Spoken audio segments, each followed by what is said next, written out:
going to be a very familiar face to a number of you, either through her judging here at Memorial Hall or her concert performances you've heard over the sound waves, or of course most recently as the violinist of the New Zealand Trio. So Justine is going to be taking us all on a voyage of information, really, about the competition, but not so much about the repertoire, but why the repertoire has been selected. So because of Justine's incredibly unique position, and this is a career that is a teaching career, is a soloist career, is a concertmaster career, is a judging career, and is a chamber musician career, she is absolutely the best person in New Zealand to talk about what's it like to judge this particular competition, and what are the competitors going through, of course.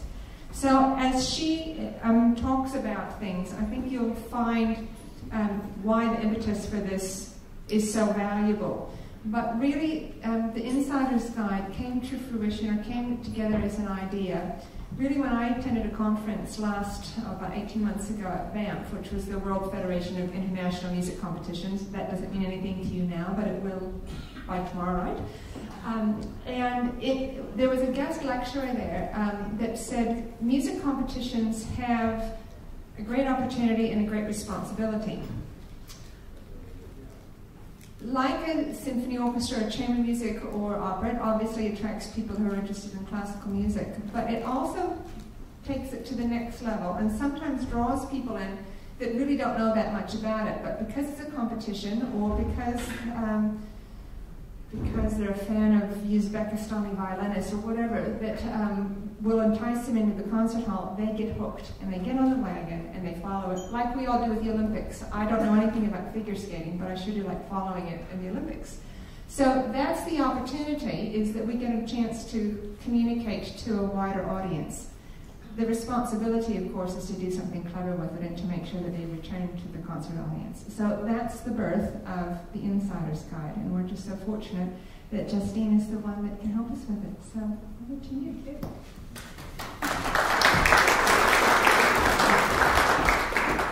Thank you. So as you've been hearing, this is the 10th anniversary of this competition, which means that in 8 days we will have our 6th winner.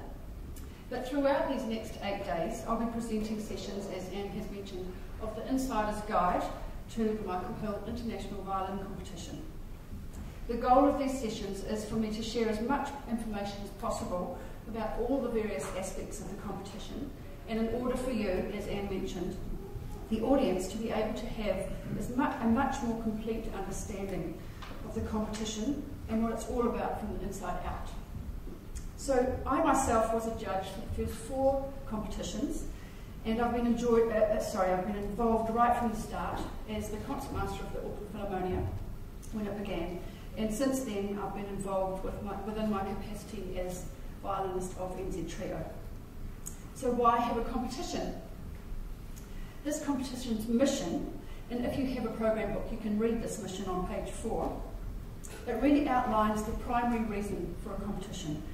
It is the Michael Hill International Violin Competition seeks to promote young violinists from all over the world who are launching their professional solo careers and are aspiring to establish themselves on the world stage, to recognise and encourage excellence in musical artistry, and to expand performance opportunities, including playing New Zealand repertoire.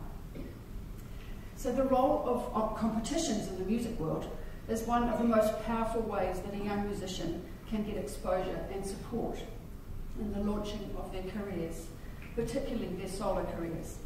And so far this competition has been wildly successful in helping to launch and develop the blossoming careers of our 5 winners. So I can tell you a little bit about each of our winners. Josef, who won in 2001, he has been up to all sorts of interesting things in the past 10 years. And he quotes his 4 years exploring China from 2002 until 2005 as being personally significant. He was studying Chinese music, travelling, and getting to know the people and culture of all the different parts of China. And then in the past 4 years, he has been teaching on the faculty of the prestigious Cornell University in upstate New York. the most exciting thing for Josef, very recently he was appointed the first violinist of the Juilliard String Quartet. When I heard that news, I was just so thrilled, and it was just the perfect position for Josef. He's just such an exquisite chamber musician. And I have a quote from one of his new colleagues in the quartet in regards to Josef's versatility and accomplishments. He says, "Mr. Lin is a virtuoso violinist of the highest order, as well as a superb chamber musician. Further, he is the most serious artist with wide-ranging interests that include Chinese music and culture. We firmly believe that his deep thoughtfulness about music will add a remarkable voice that will embrace and complement the ongoing dialogue that always has been a strong characteristic of the Juilliard Quartet." So that's where our first winner is at. And then Natalia Lemaker, who won the competition in 2003, she had actually already won the Paganini competition 3 years earlier, before this competition. But since then, she has had a very active solo and in particular chamber music career based in London. She's been playing with major orchestras around the world, including the St. Petersburg Radio Symphony, Tokyo Royal Philharmonic, Melbourne Symphony, Royal Philharmonic, and here in New Zealand with the New Zealand Symphony and the Auckland Philharmonia. And she has performed chamber music alongside such renowned musicians as Gidon Kramer, Tabar Zimmerman, Dmitry Sitkovetsky, Shlomo Mintz, and Yuri Bashmet. I'm sure they're all names that you're familiar with. Most recently, she has been appointed, and she'll be starting this in a few months, as Professor of Violin at the Royal College of Music in London. So it's a real achievement for Natalia. And then 2005, Fen Ning was our winner, and he had already won the Queen Elizabeth competition in 2001 before this competition. And following this one, he went on to win the Paganini competition in 2006. And he has a very active international solo performance career, and has performed with top orchestras in China, Canada, UK, Belgium, France, Italy, Denmark, Japan, here in New Zealand, Russia, USA, and Germany. And I heard him very recently playing in Wellington, the Elgar Concerto, and he learnt that in order to perform it there, and it really was exquisite. I was blown away. It was absolutely stunning. So then we move on to 2007 with Bella Hristrova, and she went on to win the first prize at the Young Concert Artists Guild in New York in 2008 and 9. And she's currently enjoying a very active solo performance career, particularly in the States. She's performing Bach's Double Concerto with Pinkas Zuckerman and the Orchestra of St. Luke's in New York, and with many orchestras around America, and also playing in the new chamber music series in the States, including New York's Lincoln Center and Carnegie Hall. She also enjoys a very busy summer festival schedule. And then we come to our most recent winner, Josef Spacek, who you'll be hearing later tonight. And I've been listening to a lot of his CDs in preparation for my talks through this competition. And he's a stunning violinist. He was here most recently, last year he undertook the Winners' Tour throughout the country, 15 different concerts through the country. It was hugely successful. And his really major news is that he has been appointed concertmaster of the Czech Philharmonic, which is a huge honour, and he'll be starting that in a few months. So of course competitions are not all just about the winners, and far from it in fact. Each competitor has the potential to gain huge amounts from the competition. Simply being selected for this competition is a huge achievement. We had 140 applicants this year. And the experience of travelling to New Zealand, all expenses paid, from the other side of the world, must be an incredible experience for these young musicians. Competing in a competition like this will be hugely valuable for their career experience, and with no doubt it will help with the competitors' own developments in their careers, in particular preparing for future competitions and performances. One such competitor who didn't win this competition but went on to some fantastic achievements is Ray Chen, who was a competitor in 2005. I remember him very vividly that year, and although he didn't even progress to our finals, 3 years later, he went on to win the Menuhin competition in 2008, the Queen Elizabeth competition in Belgium in 2009, and recently I heard him playing a Brahms violin concerto with the Sydney Symphony Orchestra.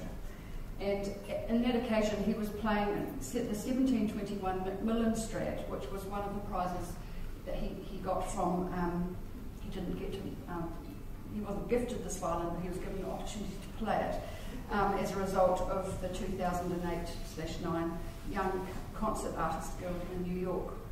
So I can only imagine that his experiences here and that early competition for him really helped him prepare for those future achievements. So how did this competition come to be? At this stage, I'd like to invite Michael Hill onto stage to talk about his vision for this competition.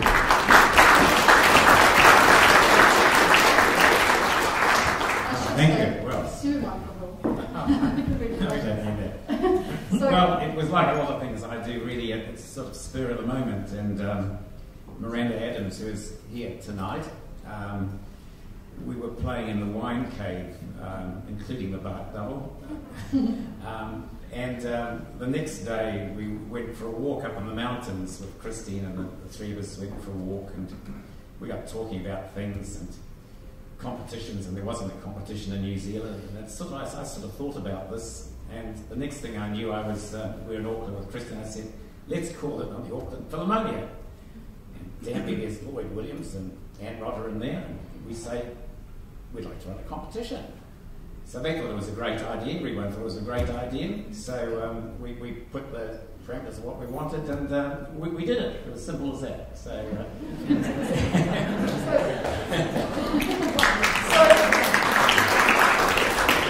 one of the things that I'm very aware of is that you yourself wanted to be a violinist in your teenage years. yes. And that didn't happen. But one of the things that you really wanted to do is to help young musicians. So that must be a big part of why this came about. Well, it's quite amazing how things work. Oddly enough, I did enter the New Zealand Herald violin competition when I was 17, I think. And I came fourth, and I came back home, and my uncle had no musical appreciation at all, but he ran the jewellery business, Fisher's the Jewellers in Whangarei. He came around to see me that night and took me to a room, and he said, boy, you've been fiddling around for a year, wasting your parents' time and money, you've got to get yourself a real job. You're going to start as a watchmaker tomorrow morning, give out this hanky-panky playing the violin, boy, I'm going to make a watchmaker out of you. And that's how I started in the jewellery business. But it didn't turn out to be such a bad business afterward. But basically what we're striving to do with this competition is to find an all-round violinist, to find somebody that's got all the facets of being able to not just play on stage, but to be able to do chamber music, and also to be a nice person. And what we look for, and what we're going to do with the winners of this competition, is to treat them like they are a brand, because they are a brand, they're an identity. And probably one of the things that they're not taught too much about at Juilliard or Curtis or at these music school is the little finer details of the other things, because today there's a lot of great musicians that are knocking on the door, which are truly an exceptional standard. And what makes one? What is the tipping point that makes that one person out of that group rise above the other? And I believe it's all the little facets, the way their stage presence, the way they walk on stage, the way that they hold the violin, the way their hair looks, the way their body looks, whether they're healthy, whether they're overweight, how their voice is, 101 things. And this part is something that myself and our advertising agency are pretty keen to get hold of these winners and perhaps give them as much of a tweak from on all these aspects that will make a difference. Fantastic. So one of the things that is also really stands out about this competition is its supportive nature. And has that been something that you've been very conscious of from the start? Having a competition that is very welcoming. Well, I think I know. I went to one of the leading competitions this year in Europe, and I was quite shocked how formal everything was, and the adjudicators looked like they were there was not a smile, and everyone was very tense, and the whole atmosphere was one I felt of tension, and I would have not wanted to be playing in one of those competitions. It would be quite a terrifying experience. Whereas we're getting a name known as a competition that is unique. As you know, of course, you wonderful people have billeted out to these young contestants your home. They experience New Zealand family life, a beautiful surrounding. And the other thing is, even if they don't make the cut after the Queenstown round, they're all still part of the family. They still get billeted out in Auckland. They come to all the concerts. We care for them. We look after them.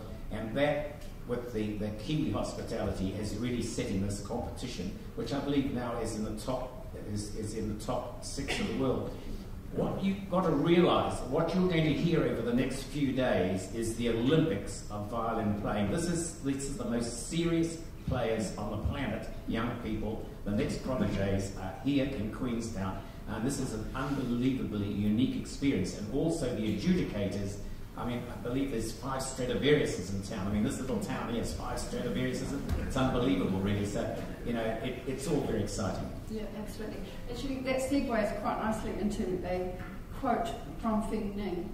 I contacted him to ask him about his experiences of the competition, and as part of his email he responded that when he was here, he said, firstly, I was able to enjoy the competition more than I normally would, because during the competition, although everyone still had to practice a lot, we were able to soak up the great views in Queenstown, communicate with our friendly host family, and hearing the story of Sir Michael Hill and his violin, and how the Michael Hill International Violin Competition became a reality. It's a big, big encouragement to a young violinist. So thank you, Michael. Thank you very much. You've got incredibly inspired vision, and we're all reaping the rewards, and of course these fantastic young violinists have a lot to owe to you. Thank you. We should call you Doctor as well, of course. Cheers. Thank you very much. Thank you.